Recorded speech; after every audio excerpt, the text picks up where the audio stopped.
Hey Mommy Brainers! So before I get started on my story today, I wanted to remind you that we're giving away a pair of adorable reversible sock pads over on our Facebook page. So once again, I will link that Facebook page down below. If you haven't entered, you should enter because you're definitely going to want them. They're so cute. So let's get started.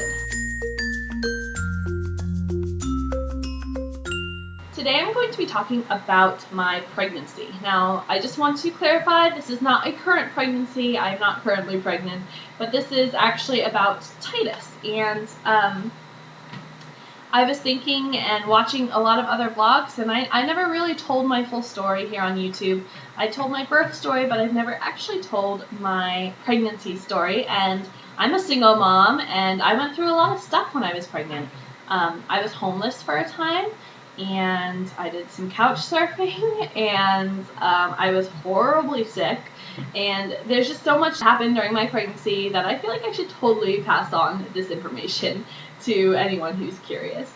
So I'm going to just do trimester by trimester, so this is going to be a 4-part series, and I'll get back into Fully Informed soon, and probably mix it up a little bit, but I'm going to do the first trimester, the second trimester, the third trimester, and the fourth trimester. And that fourth trimester is like the first 3-ish months of becoming a mom. So let's just jump right into the first trimester. Alright, so I'm going to be covering the months pretty much September to December, just because that kind of encompasses my first trimester / pre-pregnancy area of my life. When I got pregnant, I was 22. It was 2013, and I was in the middle of my sexual experimentation phase. I come from a very conservative household and just was going a little crazy, I guess, with my experimenting and trying to find myself and who I was. And, I wasn't like sleeping with a lot of people. But I was doing things that I personally never would have seen myself doing if you had asked me a couple of years ago, before then. It was during that time of my life that I met Dan. I'm going to call him Dan. His name isn't actually Dan, but Dan is Ty's father. I met him through mutual friends. He was staying at my friend's house, and he and I had kind of a sexual chemistry, just because I guess we were both kind of experimenting.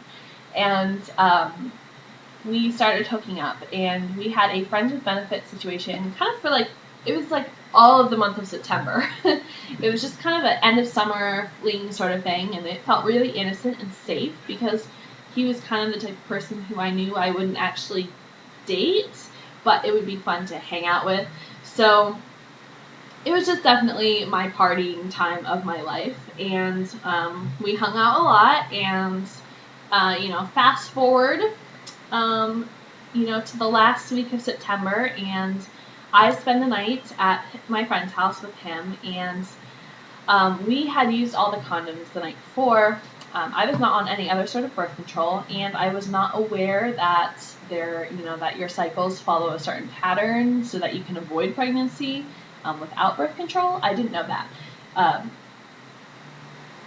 And I only knew what my period tracker app kind of told me.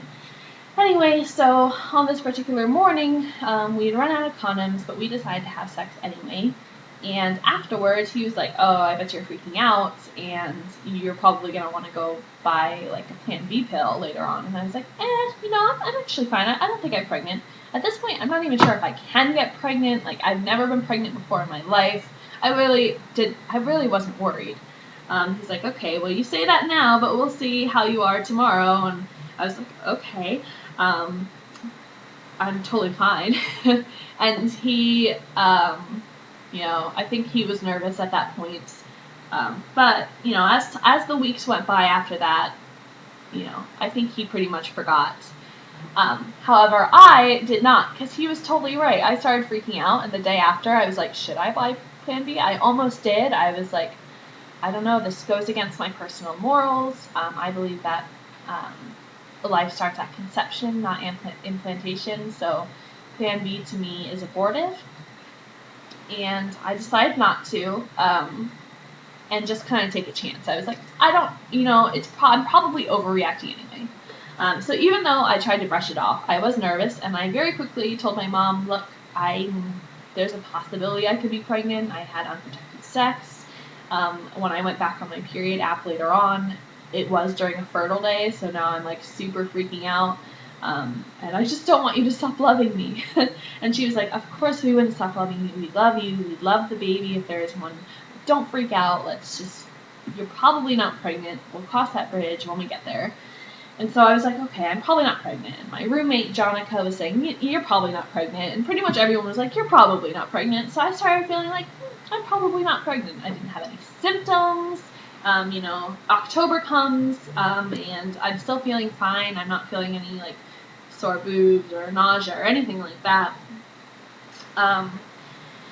But October 8th was the day I was supposed to get my period, and I didn't. And it was on that day that I knew I actually was. My period can sometimes come maybe a day or two late, but for some reason I just knew the minute I didn't get my period that I was definitely pregnant. And October 10th, 2 days later, I was able to afford getting a test. It was Thursday, it was by payday. So I went and purchased a test, and there were 2 pink lines, and I had a total panic attack. There was crying, there was screaming, there was shaking, and denial. The first person I told was my coworker, because the lucky guy ended up calling me just a few minutes after I found out. And later on, I told my mom and my brothers and my roommates, and it was just so overwhelming. The next day, I did tell his dad, and his dad also had a nice big panic attack on the phone with me. And then we didn't talk for a week. So it was during that week that I did a lot of self-evaluation. I considered abortion further, because now it was a reality. Now it was like, oh my God, like, and I considered it pretty much that entire week, just really considering all my options: abortion, adoption. I knew I couldn't abort. Like, even though I was considering it, because I felt like more now than ever before I understood why people got abortions, and I just knew that I valued this life, even though I couldn't be excited, and even though I didn't currently love it. I knew I valued the life that was in me, and then I knew I couldn't do adoption, because I knew if I was going to carry out with my pregnancy, I would fall in love, and then I wouldn't want to give this baby up. And I had a pretty good support system, so I didn't really see a point in either of those. I did hear from the father, Dan, we'll call him Dan, a week later, and he didn't seem any less nervous. He was kind of like, are you sure I'm dad? I'm like, yes, you're the only person I've slept with since, like, forever ago. And he was like, so just, like, are you expecting a relationship? Because I'm not into that. And I said, I'm not into that either, trust me. And we kind of just sporadically spoke from there on. I believe he told his family soon after that. On October 30th, the day before Halloween, I puked for the first time.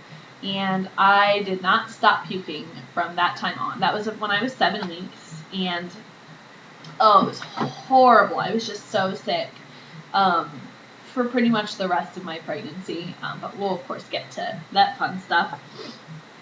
So my first appointment was November 7th, and I was 8 weeks pregnant. That was the same day I also announced to the world that I was pregnant. And I kind of just got pretty good responses from most people. Most of the people were pretty supportive. There were a couple, like, really confused people, like, wait, you? Pregnant? Like, are you married? Like, what's going on? And I'm like, no, I'm just pregnant.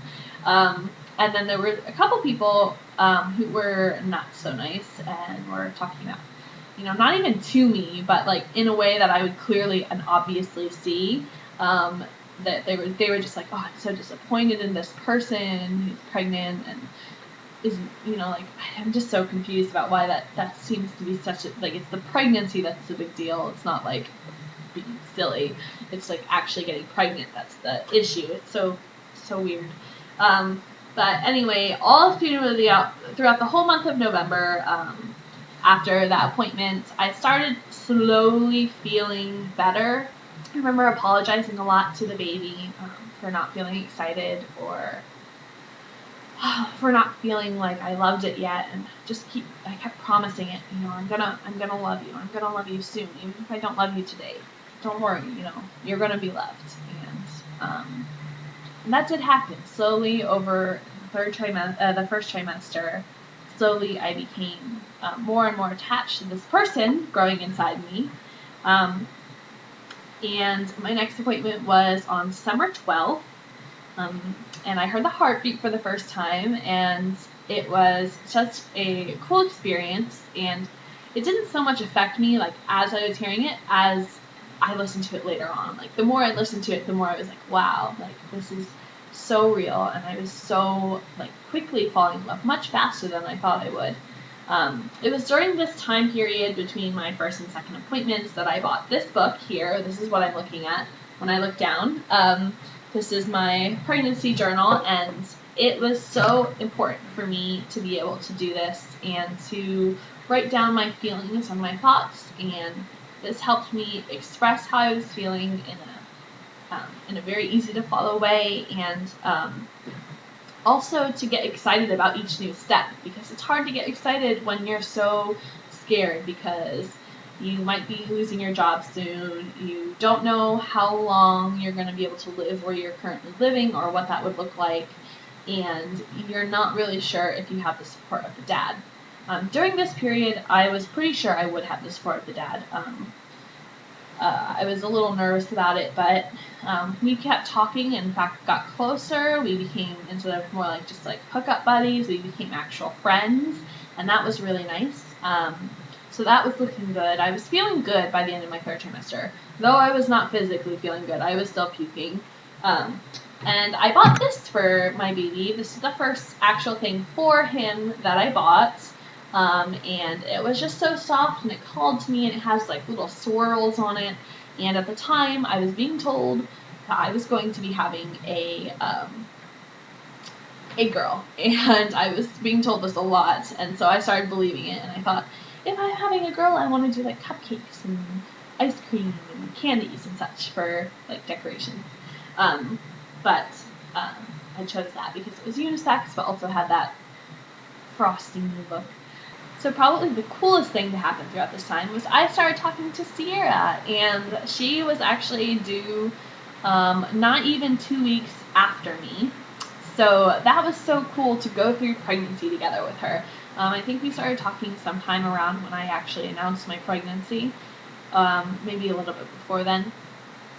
And we just started bonding over the fact that we were both very, very close together in our pregnancies and experiencing some of the same things. And we actually kept talking throughout our whole pregnancies, and shortly after we had our babies, we made this YouTube channel. So it's so cool how things come full circle like that. But that's the end of my first trimester, and I will talk about my second trimester if you guys want, if this goes well. Let me know if you experienced anything similar. If you're a single mom, tell me how you felt in the first few weeks, because I know that can be a really hard adjustment. Let's talk about that in the comments, and I'll see you next time, Sierra. Bye.